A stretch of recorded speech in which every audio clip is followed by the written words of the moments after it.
All right. 8 o'clock, almost 8. Well, it's just a little bit after.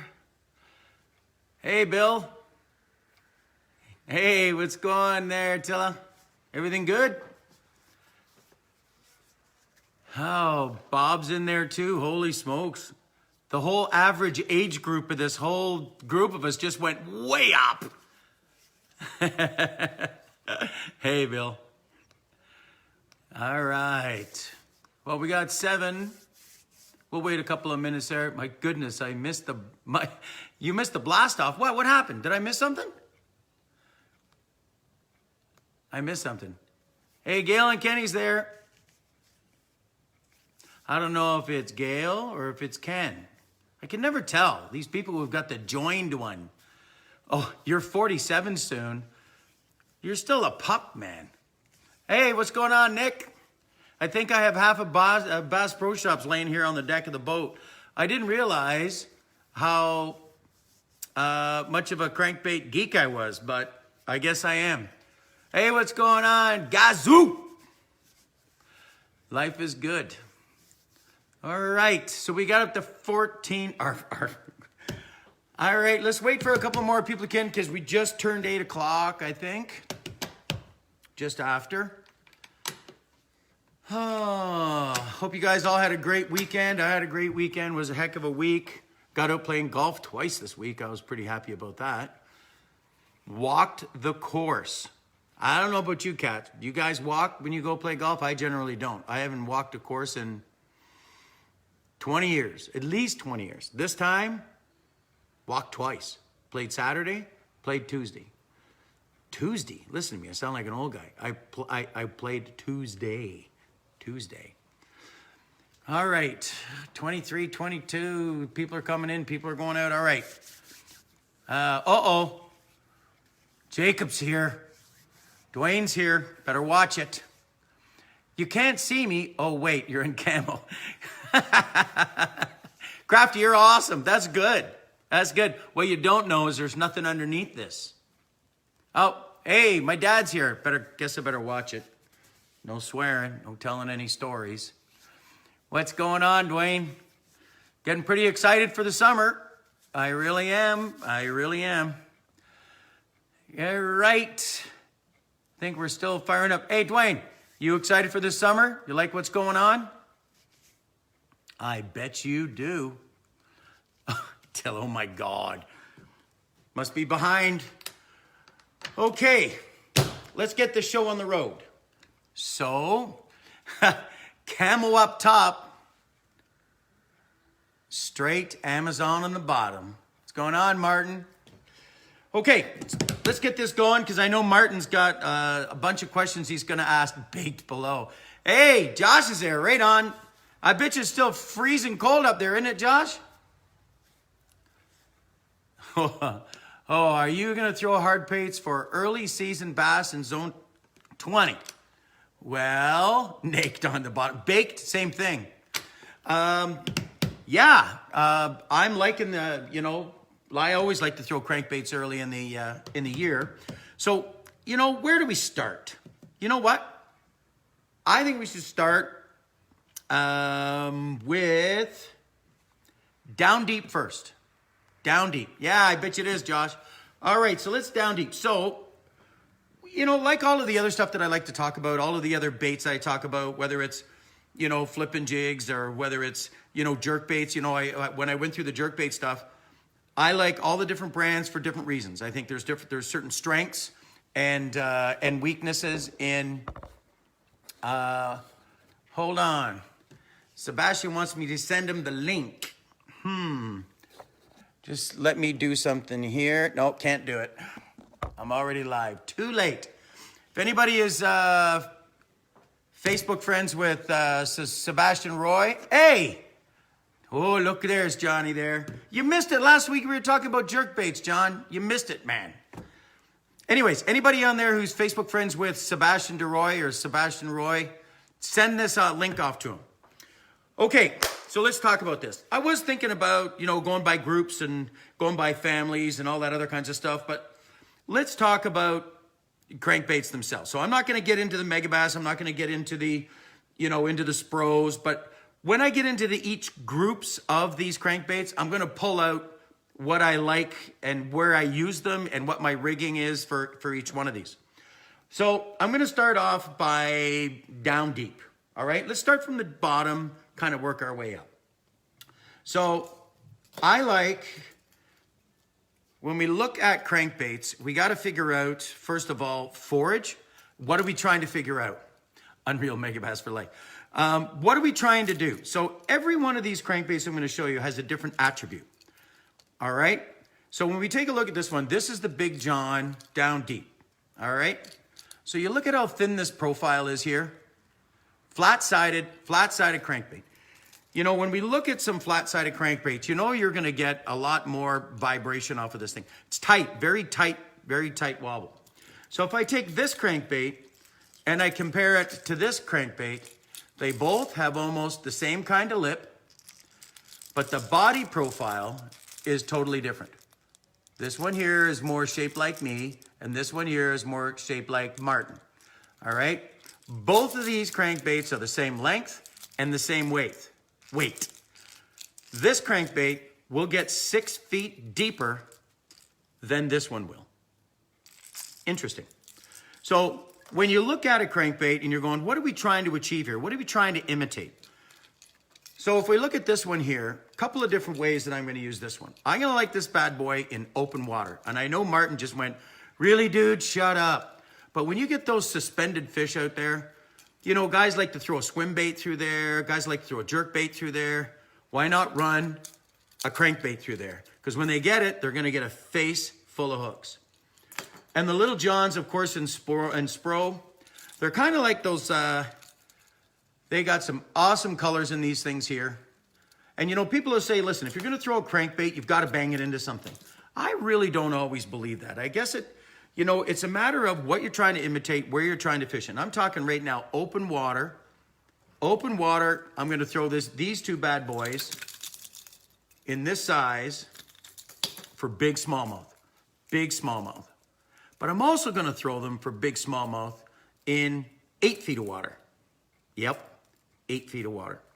One of the best days on the water I ever had on Simcoe was throwing a DD22, a down deep 22. I know, Jack, you missed it. It was earlier on the Camel.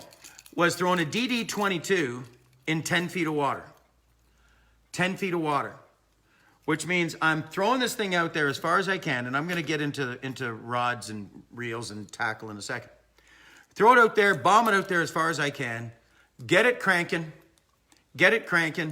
and start driving it into the bottom.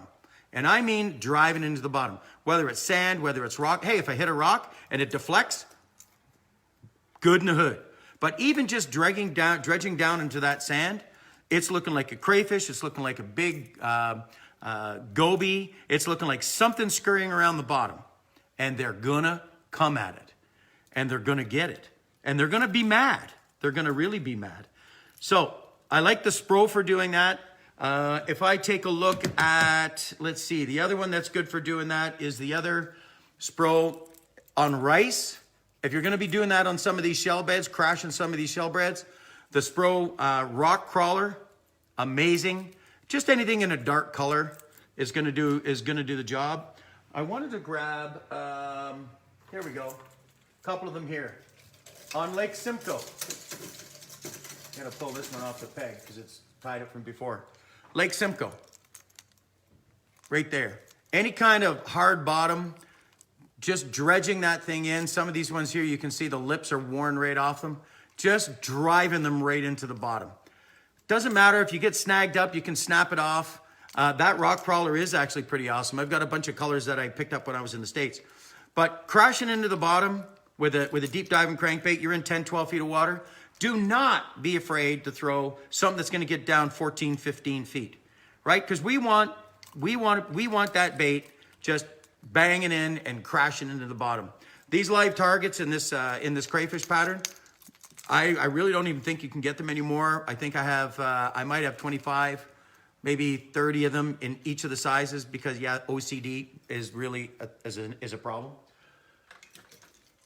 So we look at the flat-sided ones. And of course, I like the Spros. And the Spro actually, and don't anybody get all excited. I'm going to be going through a group of baits here. So let's talk about the deep one. What do I like to throw it on? 7.2, 7.4 medium action rod. Again, I'm not going to throw 100% fluorocarbon. I'm not even going to throw 100% mono. I am going to throw it on like 15-pound braid. Usually 20 is where I'll go. And then I'm going to run 12 to 15 feet of mono from there. Only because I like the feel, but I want the stretch of the mono. Now, reels. This is a real challenge. I really don't buy, myself personally, I do not buy into the hype of a super, super slow reel for throwing crankbaits. I know the David Fritzes and all the guys who've made hundreds of millions of dollars throwing crankbaits.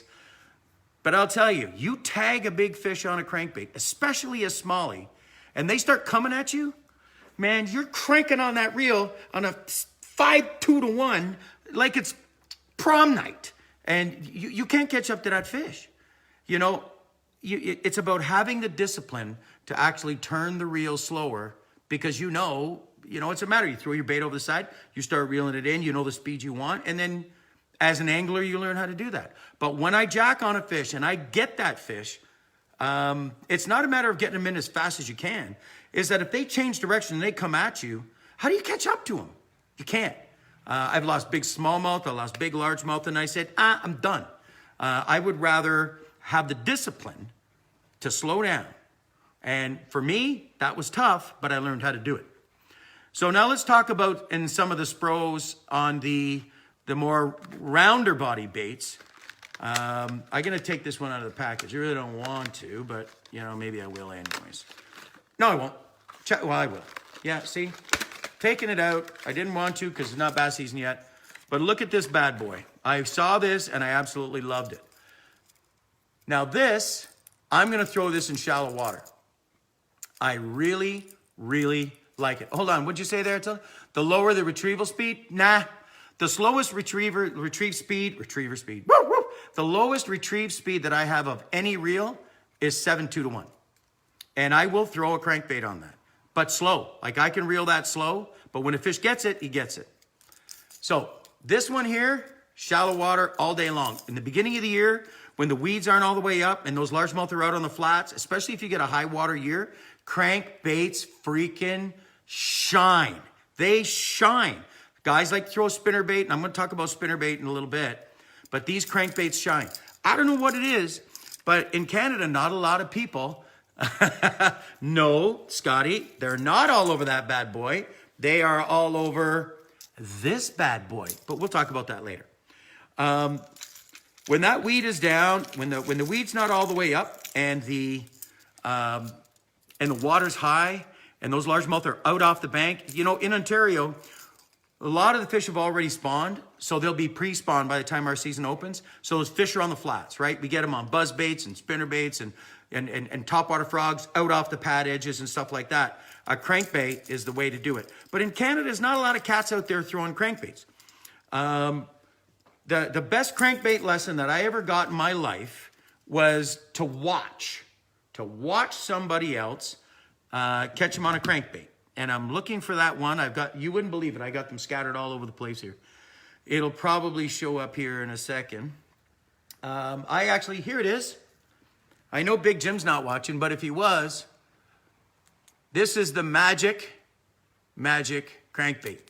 Crankbait, Mr. McLaughlin and the Bagleys in Cooch. I watched him absolutely spank everybody on a crankbait. And that's the one. Wooden Bagleys. We can talk about, buoyancy and all that other kind of stuff, but we're going to talk about body types and all of that stuff first. So, open water. I like a flat-sided crankbait, right? Hey, Ashley, how you doing? Flat-sided crankbait. Love it. I absolutely love it. So, talking about flat-sided crankbaits, let's skip over a brand or two. It's for my buddy John. Megabass, right? Circuit board lip, and there's lots of talk about that, but circuit board lip, again, flat-sided crankbait. What I really like about this, it's almost like the slapstick or the slap shad or whatever they call this in Megabass. I love this too. That I can fish this like a jerkbait, right? It'll dart. It'll dart. You reel it in, pop it, reel it in, pop it, and it'll dart. So, Lake Erie, Lake Ontario, Lake Simcoe, Lake Erie, Lake Ontario, Simcoe, any one of the Kawarthas, Balsam, Tri-Lakes, you know, they talk about matching the hatch or matching what's in there. Really good point to make. Flat-sided. Let's see. Rapala, same thing. Yes, I said Rapala. We get into walleye, even smallmouth. You look at the shad wrap. This is not just a walleye bait. People think it's a walleye bait. See this? Look. Hey, what's going on, Dave? If you were, I mean, I haven't, but if you opened up a bass and you looked inside, there's a little perch in there, and there's little minnows in there, but look at this bad boy. Anybody in here know what this color is of Rapala? Anybody know? Put that thing down. Hey, Crowley's in the house. Anybody know what this color is? Anybody want to take a guess? It's called, no, Tony. It's called Mercer's Magic. And we all know, I'll tell you about that in a second. We all know about Dave Mercer. Great guy, great friend, heart as big as you could ever find. He had that custom color Mercer's Magic, and I've got it in the jerkbait. What's going on, Joey? I got it in the jerkbait. I got it in every single bait that they made. And I don't even think Dave has any more. And as much as I love Dave and everything, I got a couple dozen of them. Maybe I'll get him one for his birthday. Nope, it's Mercer's Magic. Look, see the autograph? Mercer's Magic. Live target. Again, flat-sided bait. What are we trying to do? We're trying to look like a sunfish. Jointed one, trying to look like a sunfish. So, you know, when you start talking about the sunfish type of a bait and you're trying to look a little bit more of a, like if I was a crankbait, again, you start getting in some of those more of those deep weedline lakes, you know, say you're getting into balsam and stuff like that. I'm telling you, Strike King, again, has some beautiful baits as well. You're looking at the 5, the 4, you know, you got the 2.5s. Again, more of a wide shaking bait that you can pull along. But again, to come back to my buddies there at Spro, not sponsored by anybody, flat-sided, a little bit smaller Little John, kick-ass colors again, Lake Simcoe, killer. That blue, So, to come back to Attila's question, what am I throwing that shad wrap on? 7'1", 7'2" spinning rod, medium action. Throwing it on 15-pound braid with probably a 6 to 8 foot leader of 8-pound monofilament. Pretty simple. Whether I'm fishing Kawarthas or anything else like that. Now, while I'm on that same setup, I'm going to get into some of the other Little Johns. Look at this bad boy. Same thing. Now, this one, this size of bait, or this one, I'm going for bait fish again. Not banging in anything. It's just a speed retrieve. And what I like about the Little Johns, and actually the Storms are the same way. They don't roll because I fish them fast. You know, you get into some of these lakes and you start twisting these things fast, they don't roll over. But my favorite is the Bandit. What's going on, Steven? Is the Bandit. What I love about Bandits as well is they're similar to the Spros. As the lips get bigger to go down deeper, the bait body stays the same. And yes, this is an amazing color. It's called root beer.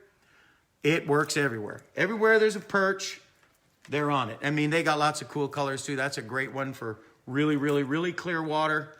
If I get into dark water, you know, you get into Sturgeon Lake and you're getting a lot of runoff coming out there and you get out off Sturgeon Point. The black one works really well. Staying with the flat-sided stuff. I don't know if Garnet's in there, but he's going to have a conniption when I show this one. This is the man's loudmouth. And I'm going to show this because y'all can't get this anymore. Flat-sided, but this crankbait is something neat. Okay, why mono and no floral leader? Yes, I want the stretch because I've gone with the braid, the 20-pound braid, I'm going to get some more depth because of the thinner line and less water resistant. But I need to get some stretch in there somewhere. So that's why I like the shock absorber part of it, of using the mono as a leader. Plus, it's going to help keep the bait up just a little bit. So the line's kind of coming down, and then it's going to level off. So, yeah, I don't like to use a fluorocarbon leader. So to get back into those deeper ones, the Berkeley guys, they've got some good ones too. And you know what? Everybody, y'all are so lucky. Like in the last 5 to 7 years, everybody's labeling their stuff. You know, so, you know, this one gets down to 17. This one gets down to 25. You just look at the board and go, yeah, I like that color. And I want to fish in 15 feet or 17 feet, or I've got the 25 here somewhere. Same as the storms. They label them down to 18 feet, you know, down to 17 feet. So let's talk about the storms because, again, depending on the bait fish that you're looking at, there's a difference between a bait fish that looks like this one and one that looks like this one. And them smallmouth, I'm telling you, they are sometimes very profile sensitive. I've had days on Kuchiching where I've just absolutely smashed them on this one. And then I come back and then they want that one. So go figure. Then I come back a week or so later and they want the fatter one. So again, having those different profile baits really makes a big difference. If not, then we would just run around and just have one or two. Let's see here now. Let's go through the Megabass lineup of 3 different types that I really like. And I'm telling you, I really haven't seen a shallower running crankbait. This is the 1.5. This thing is nuts. Like when I say nuts, the side to side and the action on this thing is absolutely killer. The S cranks, you know, they run about 18, 19 bucks, which is, you know, it's pretty stout, but you know, it's worth it. Good quality hooks. And I'm just going to tell you, out of all of the baits that I've showed you so far, I personally have never changed any of the hooks on them. I don't see any reason to. I think that the companies nowadays are getting really smart and putting good quality hooks. What am I throwing the 20 to 25 crankbaits on? Okay, so again, I don't own a crankbait rod. I did, and I know if Rob Lafleur is watching or Pete Garnier is watching, they just fell over because I sold Rob all of my crankbait rods. I like a medium action, any kind of a medium action. I've got a couple of X-Pride, Shimano X-Pride 7'6". I think they're 7'6" or 7'4". Medium heavy, I like that rod because it gives me, it's got some backbone so I can toss it on out there. I'm throwing that on a baitcaster again, 7.3 to 1, 7.4 to 1, 7.6 to 1, whatever I've got. I'm throwing that on 20-pound braid, same thing. Let's see, you don't swap out the hooks. So anyways, I'll get to you in a second, Todd. So, yeah, I'm throwing that on 20-pound braid and I'm throwing a 10 to 12 foot monofilament leader, probably 10 pound. If I'm on Lake Simcoe or Lake Erie or Lake Ontario, might go a little heavier to 12 pound if I'm on like Balsam Lake or something like that. Do I swap the hooks out? Actually, you know, Todd, the only time I really do swap the hooks out is say if I go to this one. And if you look at the KVD hooks, they've got some hooks that I know you've seen them. You've been around. They've got a shorter body shank on them here. And the reason why I like those on some of the heavier baits is that if the fish gets up on it, it's less to throw. Okay? But now this is going to be getting maybe a little bit OCD.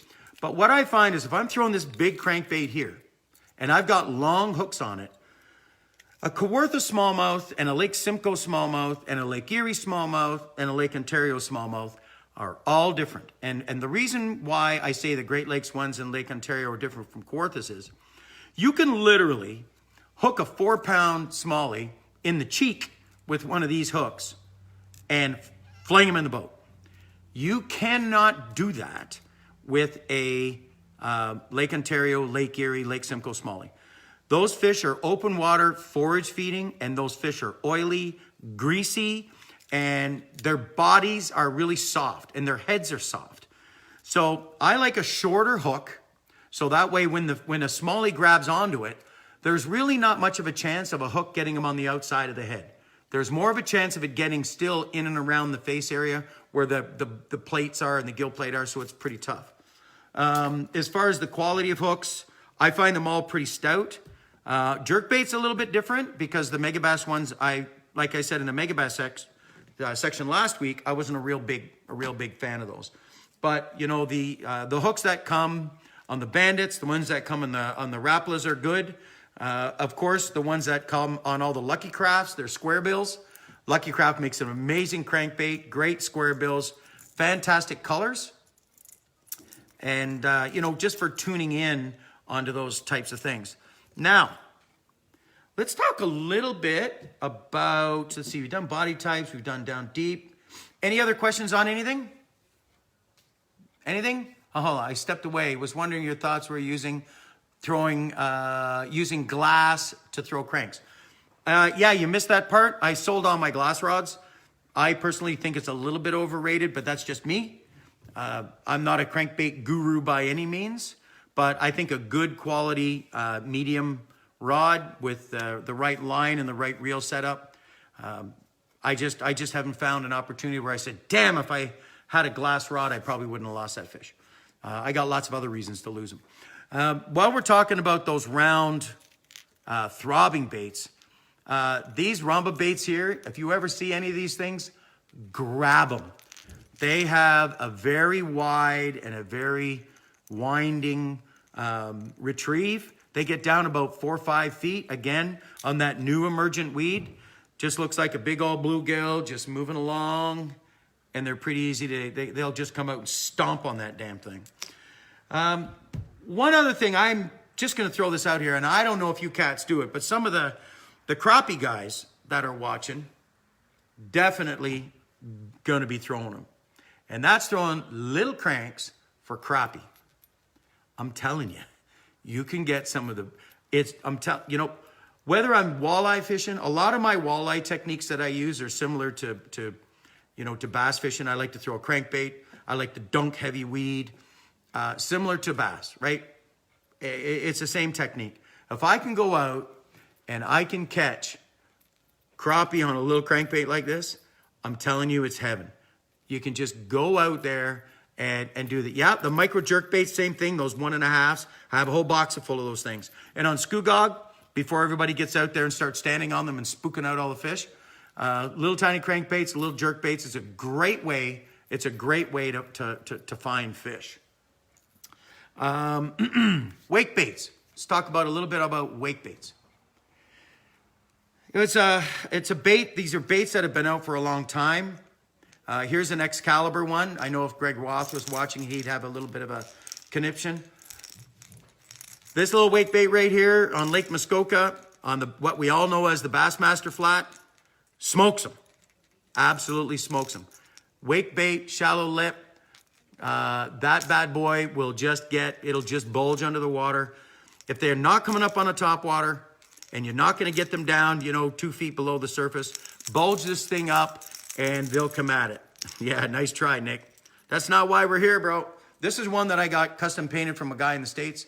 Again, the nice little wake bait works really well. Same thing, Live Target has one. It's almost a straight bait. Again, slow, just under the surface. They like to come get it. Now, again, the rod and reel and line setups, the way I look at it is, you can get fine-tuned and dialing all this stuff in. If you're going to throw, yes, still on the braid. I don't throw straight up, because I'm going to tell you, I personally have an issue when I'm long bombing a reel full of mono. I just load up on it too much. There's too much stretch up on it, and I just don't want to be picking anything out. Doesn't mean I don't know how to cast a bait caster, but I just prefer that solid hook set, that solid drill, and it works. Same thing on the Rapalas. They've got the same type of a deal. So we've done some down deep stuff. We've done some medium stuff. We've done some minnow baits. We've done some crashing and banging. We talked about a little bit about where, right? Open water, crashing into some rocks, over top of some weeds. I think that pretty well covers that on that, but I wanted to talk a little bit about rattle baits, which is something that I haven't thrown a lot of, but they definitely have a time and a place. So which ones do I like? For me personally, I like the duos. I know the ice fishing guys are just loving these things. So am I. I like this one, which is a light perch, great on Simcoe. Off topic, but what's spinning or casting rods for jerks? Okay, awesome question. So for jerk baits, I like, again, Mr. Crowley, depends on how you work that jerk bait, right? I don't know if you're if you work your jerk bait hard and down. I personally like a 7-1, 7-2, standing on the front of the Ranger. Pretty low to the water. I don't like that rod tip driving into the bottom. I don't. So if you're a little bit on the vertically challenged side, you might have to go to a little bit shorter rod. Because if you have to stop halfway through so the rod doesn't hit the water, you don't get the full deal, right? So working it down, I like a 7-1, 7-2. I like medium action. Line, if I'm fishing the Kawarthas, it's probably 15, well, it's everywhere. I throw a 15-pound braid, and then I'm throwing, excuse me, usually, again, an 8 to 10 foot mono leader. And that will be, if I'm throwing 15-pound mono, I'll throw it on 8, maybe sometimes 10 if I'm in the Kawarthas or, like in around Balsam or the Tri-Lakes or anything like that. But most of the time, it's going to be 8 because it's just open water, so it's okay. Again, I like to match my rods and reels up. So I like the Daiwa reels and the Daiwa rods because the Daiwas have a fast or a faster gear ratio. I think they're 6.2 to something, where most other reels are in that 5.2, 5.6. So again, speed is critical for me. So did that answer your question? Todd, was that cool? It's all right? That's just me. So let's talk about these rattle baits here. There's tons. Again, thanks, buddy. I like the duos. They cast a mile. Mono on everything, or change fluoro to some presentations. No, I'm the only time I'm really gonna maybe move to fluoro is if I'm fishing really, really, really clear water. Other than that, on my jerk baits and on my crank baits, it's mono.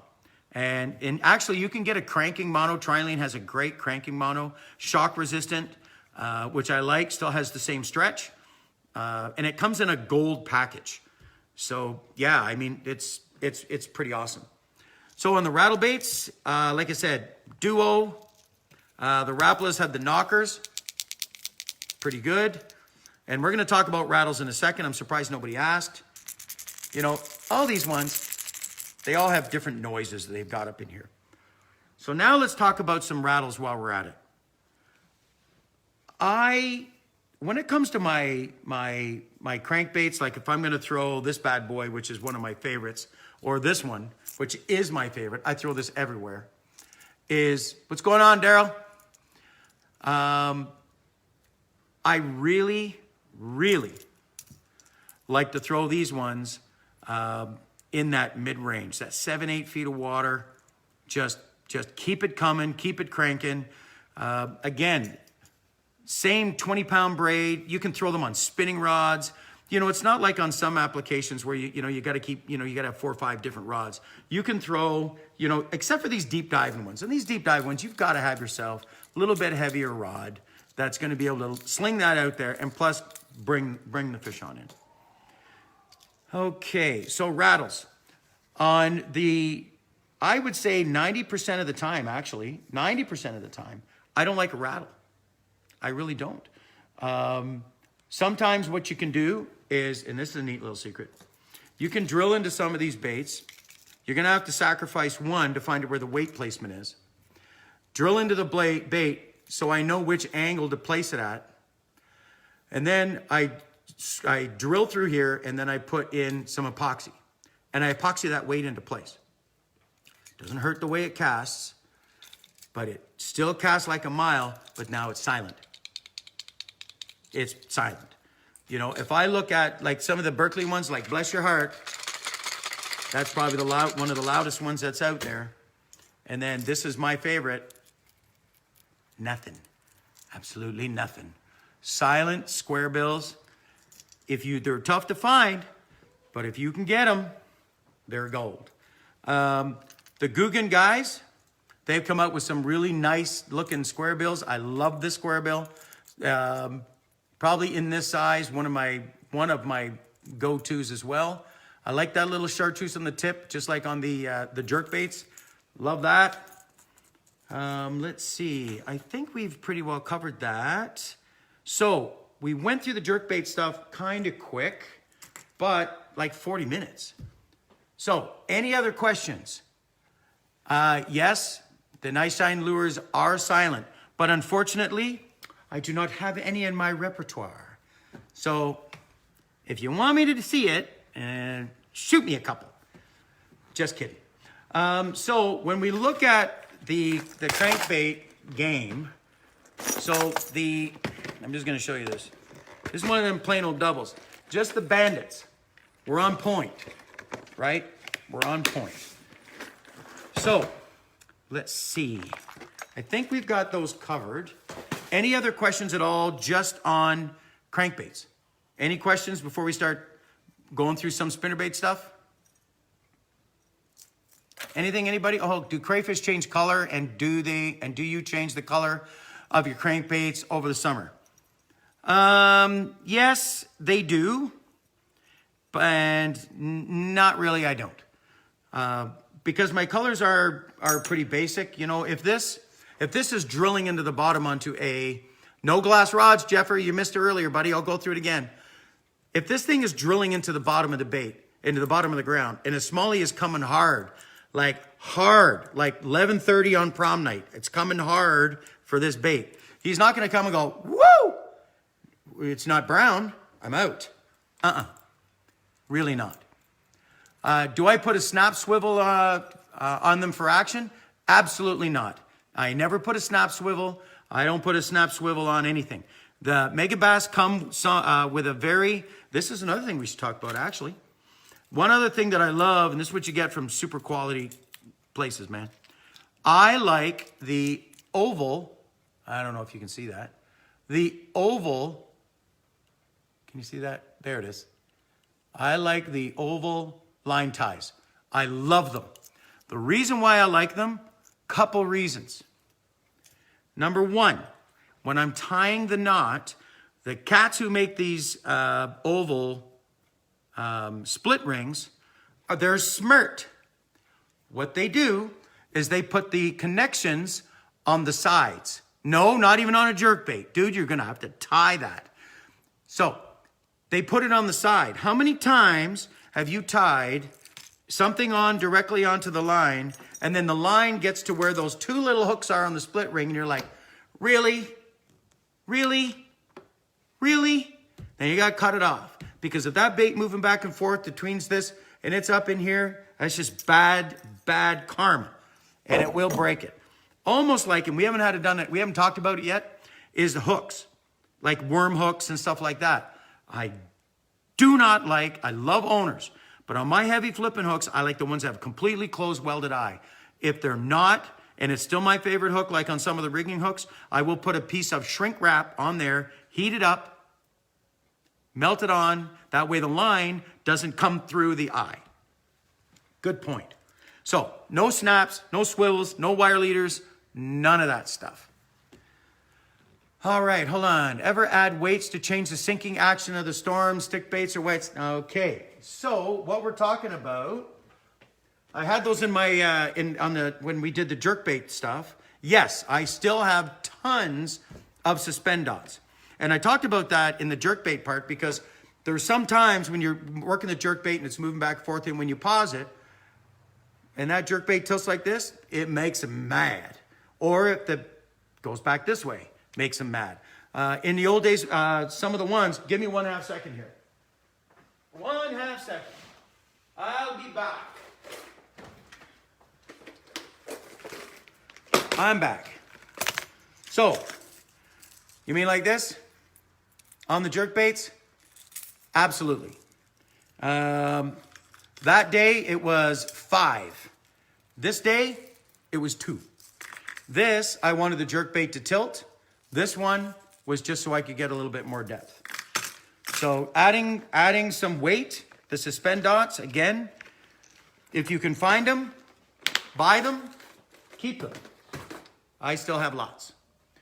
Okay, kind of some odd, weird, kind of cool crankbaits again. The fast track ones are pretty cool, pretty erratic. They move like the Mans do. I think that's it for jerk baits. Any other questions? Any other questions? Good old Husky jerks, buddy. You know, hold on, Nick, little shameless plug. Yeah, good, bud. Yeah, Bass Pro has them.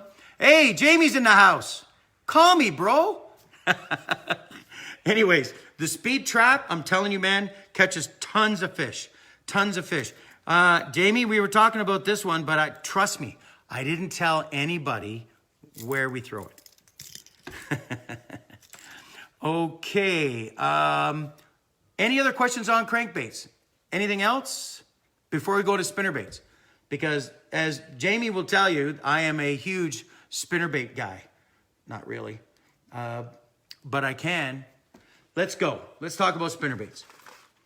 A spinnerbait is a great all-round bait. Great all-round bait. Shh. And there's fantastic brands out there, right? I've got Booyahs. I've got, you got to see some of these bad boys that I've got. All for much different applications. And we're going to talk about that. I got to keep going off the camera here because I got crankbaits all over the place. Okay, love me some spinnerbaits. That's right there, Schultze, because between that and a jig, that's all you know how to do. That's why you fish so much with friggin' Scotty Berry. No! Did he say that? Douchebag. Okay, so let's talk about blade types, right? So what have we got? I'm going to get to the trailer. I'm getting to it. So we got Colorado blades, and the Booyah has stepped up their game, man. They have great quality spinnerbaits. I love them. They're using Hildebrandt blades, so great finish, great shape. So if you're going to go out and you're going to throw a run-of-the-mill spinnerbait, you're going to throw it all day long, go over to Bass Pro, get the double Colorado, throw this bad boy all day. 3/8 ounce, you're going to catch them everywhere. But if you really want to dial them in, clover, willow, oh yeah, let's talk about this. So again, what are we trying to do? You want to pull the fish in through either flash or vibration. So let's talk about weedy lakes, right? Gonna throw this up. Am I gonna throw a trailer on it? Hell yeah. I like the Strike King ones, or Owner has them. Anybody who's got a trailer hook, I don't care. 3, I like a number 3 when I'm fishing around weed because it's got less to get hooked on. 4, I don't care as long as it's a good quality hook and it's got this. This is so we can puncture it in. Indiana blade, Colorado blade, you know what I mean, Nick. So, you can get a gold and a silver, or a double gold and a double silver, whatever turns your crank. But what I'm going to talk about is profile and color, okay? Hatchet blades. Boy, you're getting real technical on me. So I'm going to show you a great all-round right there. Your double silver with a metal. I've had a lot of Booyah spin it and they break in half at the line tie. Well, the new ones, they don't. These new ones in here with the Hildebrandt, I've had 0 issues on them. 0. So, we'll talk about line ties in a second, and blade color. Yes, blade color matters. So this here, double silver, clear skirt, and a minnow head. This is great if you're gonna, no, Jamie. Oh, yes, this is it. Speed reel it. Throw it as far as you can, minimum 1/2 ounce.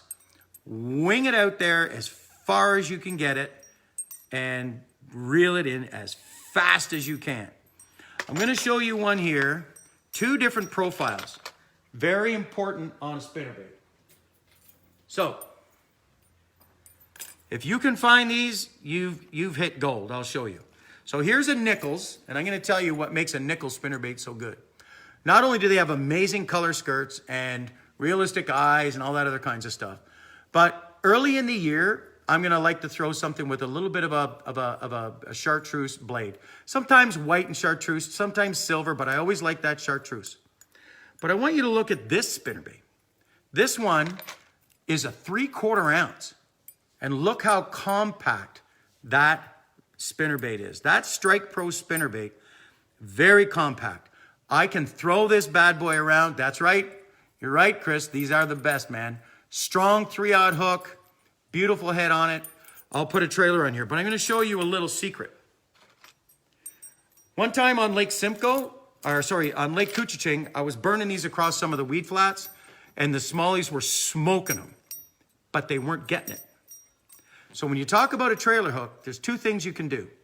If I'm fishing Lake Simcoe and I'm throwing a blade for them big smallies, this is not the trailer hook I throw. I will take a piece of 50-pound braid, tie it on the hook, and put a number 4 treble hook. Yeah, a treble hook. What's good about that is it's going to swing back here for those fish that come up and roll on it. They come up and roll on it, the treble hook's going to get them. But before I learned that little trick, this is what I would do. Open water smallmouth. I'd fish the trailer this way. Night, Dad. I'd fish it this way. Yep, this way. That fish comes up on it, you get them. If they come up on it and swipe at it, and the hook is this way, it's just another swing and a miss. Open water, flip that treble hook, flip that trailer hook around the other way, and you're going to get them. Trust me, you're going to get them. So we've got flashing spinner baits and we've got speed spinner baits. This one, if I reel this too fast, like on an 8-to-1 reel, it's going to turn sideways. On this one, true, straight as an arrow. The Hildebrands run that way as well. Same as this one. Look how compact that is. This is for flinging it out there and burning it in. Right? It's the blades that bring the fish in. The skirt and the head color finish it off. If I'm going to throw a trailer, I'll show you. I keep it simple. The only trailer that I throw is I like these Lucky Strike ones here with the twin tail. That's about all I get. I don't want them chasing the tail. I want them hitting the spinnerbait. I want them hitting that head. Let's talk about Indiana blades and turtlebacks. Now, because now I'm going to get into a little bit more specific. This is a great sturgeon, skugog, hey sweetheart, spinnerbait. I like the red head. It got me. It got me. I got it. Rolling this thing around the pads. How many guys throw spinnerbaits in the pads? This one, it's going to be a little tough to get it through, but you can. You need to stick handle it. But I'm going to show you a little secret here. Check this out. This one, out in the Rideau River, Mr. Ramsey and I, we did really well flipping this bad boy right there, in and around the pads. Flip it like a jig. You flip it like a jig. This is a giant thumping blade, a thumper. This is what I call it. Ted used to say to me, get out the thumper. I actually had to make this spinnerbait because it comes with a blade this long. Look how much I shortened it up. 1.5 inches shorter. Very compact. What happens is this blade right here, yeah, it's awesome, Chris. This blade right here, when I'm pulling it through, it's thumping right there. Tons of vibration. You watch this thing coming through the water, and the front of it is just going like this. And you're going to take that, you're going to pitch it. See the head? It's got a bullet head, just like a bullet sinker. You flip that thing up in and around the pads. You throw it right over the pads. It's going to roll over, get back in, roll it, thump, thump, thump, thump, thump. Boom, they're on it. Again, I haven't modified this one yet, but look at the size of that blade. Now, I want to show you something. Going off camera again. Where they be? Right here. I walked away, and they're right here. Look, the thumping blade box is full. Now, I can't remember. I think it was, Nick will know it as soon as he sees it. Or is it stamped on the blade? Yep, Terminator came out with one, and it's freaking awesome too. Remember this head, this keel head? The old lumberjack single Colorado. Did you get that out of your dad's box? Yeah, I said it, Josh. Terminator came out with this short arm spinnerbait. Again, single blade thumper. Around wood in sturgeon, rolling this through the wood, throwing this around the trees. Man, I'm telling you, you can flip this into, I knew you. Your dad's awesome, bro, I'm telling you. That head right there is going to help keep the hook out of trouble, and so will this blade. So, you know, pitching it around, if you see a tree in the water and you see you guys go up there, we better throw a Senko in there, or we better throw a jig right in the middle. Before you get there, throw a big thumping blade around there. You're going to feel it, eh? Boom, boom, boom. And there is no doubt about it when they get it. When they get it. So I'm going to show you that blade, that spinnerbait. This is the Booyah. I mean, that is just sweet right there. You know, I threw this thing a ton last year on Scugog. I just lit them up. Just throwing a spinnerbait. You know, the Dean boys, they won a boat on Scugog, you know, back when the water was clean and there was a beach there. But they actually, you know, won it throwing a spinnerbait out on a flat. And these double little dinglers here, good deal. Smallmouth, for me, I like to go with the double willow leaf and the multiple colors. This one here is a great all-around combination willow and Indiana blade. And the reason why I say that is it's the Stanley wedge. This is the most thumping willow leaf blade that I have ever thrown. You'll throw this, you close your eyes, you're thinking you're throwing a willow leaf. Do I prefer the skirt to cover the trailer hook? No, I don't. I like everything to end right back here at the back because I don't want a longer profile. I don't want them actually even grabbing the trailer hook. The trailer hook is for somebody who gets up to the buffet and turns around and goes, I think I'll just have a salad. No, they come up on it. I want to get both hooks into them. Yeah, you get the short strike. Not a problem. Let's see. Here's another one. Again, I changed the blade out onto this one and made it into a thicker blade. Bass Pro Shops or any of your other tackle shops have replacement blades. Get the Hildebrands if you can. Great blade. Going to show you something cool now. Going to show you the next two spinnerbaits are going to be cool. Look at this bad boy. Double bladed, but in a line. Yep. That's right. I had a magical day on Rice Lake one time with these bad boys. And then I went and bought 10 more and then never, ever caught another fish on them. But it looked cool. And I was throwing this again in heavy cover. And right at the edge of a slop pile outside the Otonabee River, actually was the false Otonabee, right where Rocky Crawford and Bubba Gardner finished 1 and 2 in the Classic. Gardner was flipping the bank in the false Otonabee and back up near the Indian. And Rocky was out on the flat throwing a black double spinnerbait like this. Now, you talk about thinner profiles. Check this bad boy out.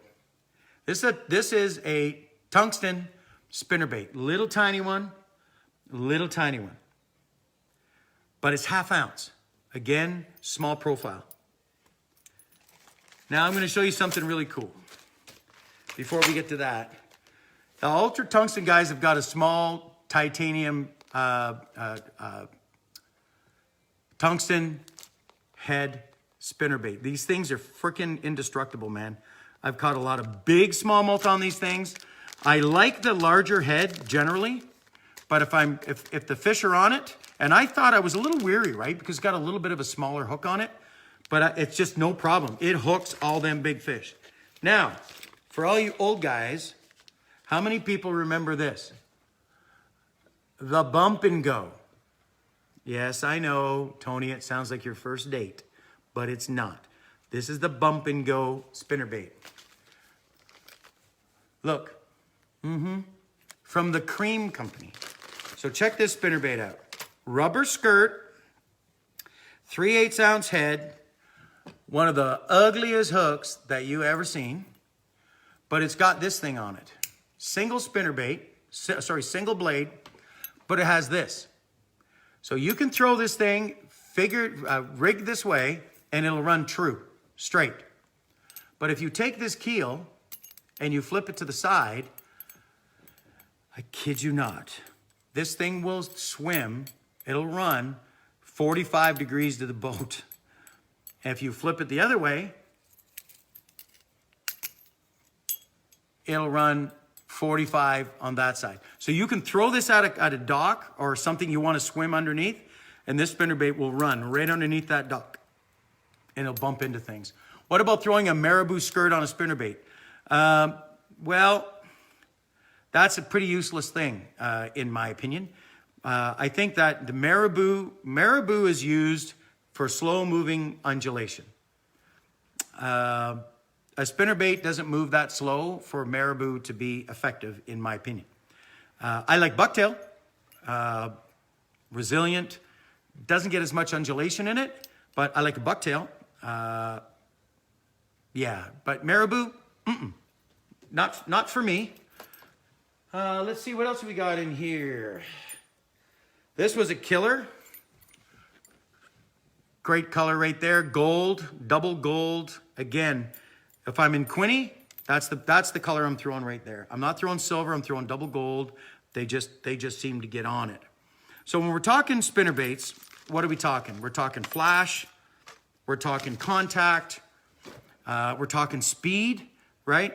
One of my favorite spinnerbaits to throw on Lake Ontario, Lake Erie, Lake Simcoe, 3/4 ounce, 1 ounce spinnerbait, 1/2 ounce very few times.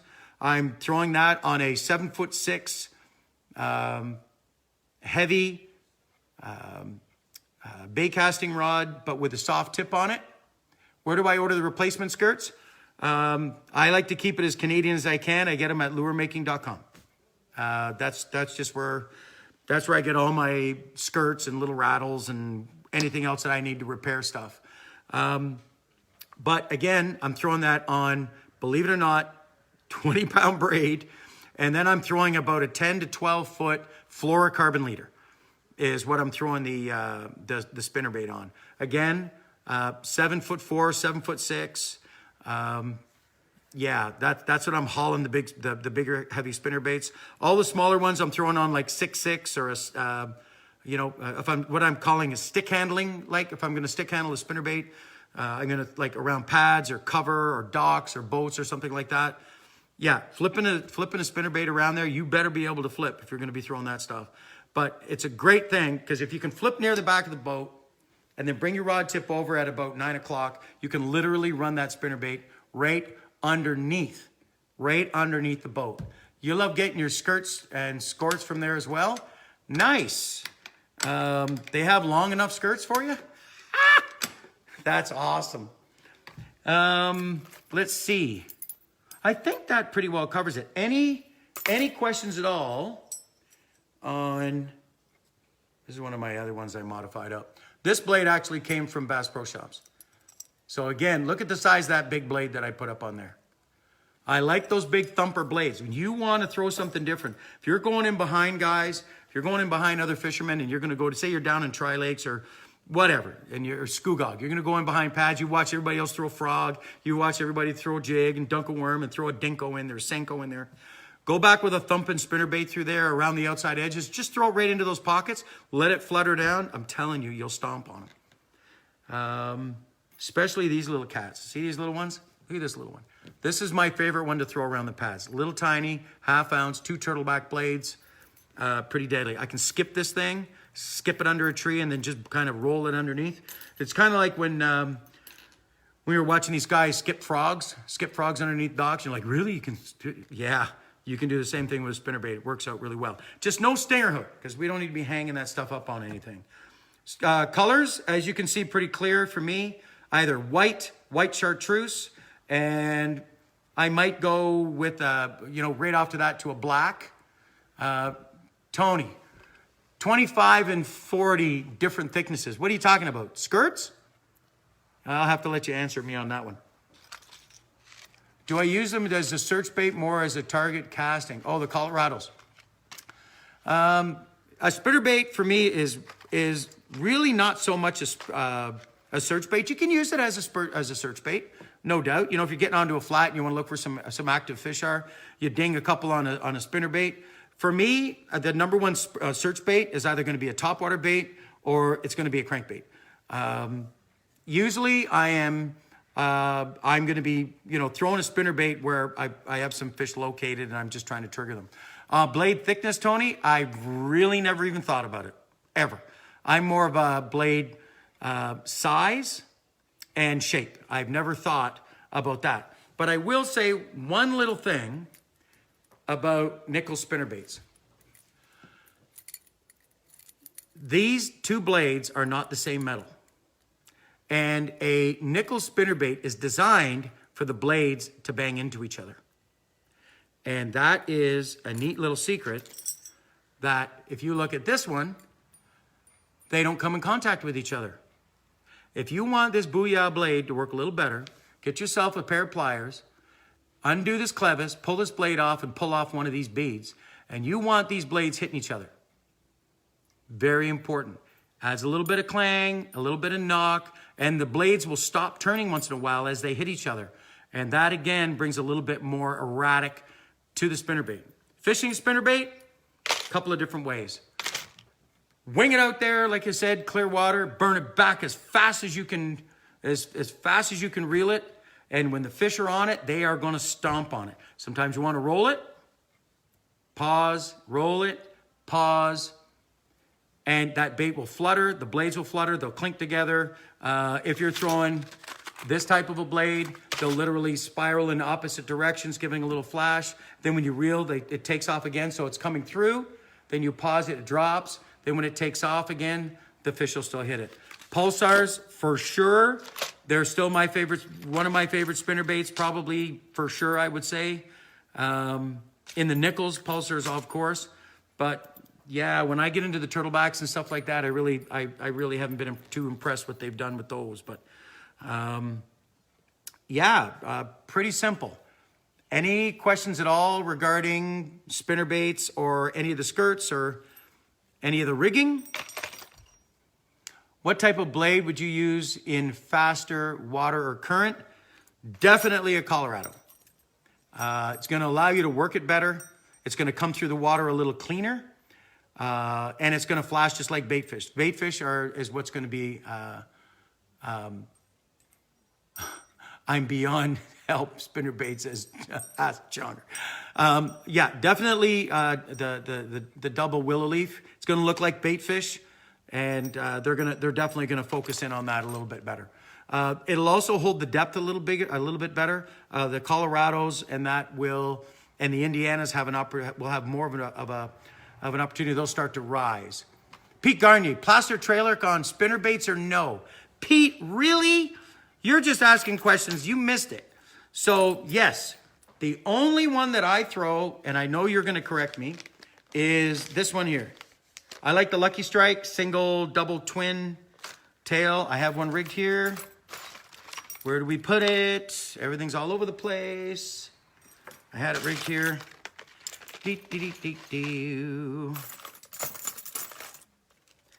I put it, it's somewhere on this mess, but I'll show you. This is the one I like, Pete.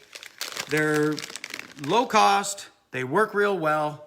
They're white with a little tail on them, little red at the tail. The Lucky Strike ones, you can get them at Bass Pro. You can get them wherever you can get them. Here it is. Woohoo. Rig like that. Pretty simple. Ask Pete about the glass rods. Yeah, Pete, tell everybody how you like to throw a crankbait on a glass rod. Not me. I know you do. You and Rob love it. Maybe you can send him a message and he'll answer you because, yeah, you're not convincing me on it. You know, I know that whole thing about it allows the fish to inhale it and blah, blah, blah, blah, blah. Yeah, I'm kind of good with it. Anything else? Anything else on the spinner baits or any of the crankbaits? Anything we missed? Good, bad, or indifferent? We good? Wow. Just over an hour and 10 minutes again. Yeah, a lot of information. You know, I could have gone into a little bit more depth, but maybe we'll save that if we want to keep doing these here. If you guys want, I'm good with it. Any other questions? Going once? Do I use scent on them? No, I don't. I might give it a little spray if I think that, you know, maybe Jamie was touching on that crankbait, but no, just kidding. If I thought maybe it was laying down on the bottom of the boat or something like that, I might put a little squirt on it if my coffee fell on it. But other than that, they're moving baits. Do circuit board lips matter? Absolutely. Circuit board lip is a stronger lip. It doesn't deflect as much. So it has those baits have a better opportunity to maintain the action. It's not going to, you know, as you're reeling it through the water, they're not going to bend down as much. Where a plastic lip will slightly move down a little bit. I mean, they're designed to do that. Anything else? Good night, Steve. Take care, brother. So that's it for me, I guess. Thanks for tuning in. I appreciate you guys coming in. If you want me to keep doing these, let me know. If you've got some topics, you know, throw them down there in the comments. Good talk, Coach. Yeah, thanks, Phil. You rock, bro. And yeah, I appreciate all you guys, man. Love yous. Be kind to each other. As usual, great job. Thanks, Bob. I still feel bad, dude, that I'd never recognized you in Erie that day. I was so wet. Hey, Glenn, what's up, Meek? What's going on, Luke? Thanks a lot, Luke. I appreciate it, man. You guys rock. You know, this show wouldn't be anything without you guys. Thanks, brother. You take care. Thanks, James. Tom, take care. Pete, you know, maybe when we get this stuff all, thanks, Josh. Thanks for tuning in, man. Thank you, Attila. Hey, Pete, once we get everything all settled down, this COVID shit, maybe we can get together and have a bunch of people come in and we can do a panel. That'd be kind of fun. Hey, thanks a lot, Chris. Thanks, man. You be good. Take care, everybody. Have a great night. Peace. Be great to each other. Love yous all. Thanks, Rob. Thanks for tuning in, man. Thanks, Patrick. Take care. Good night, everybody. Cheers. Peace out. Maximum effort.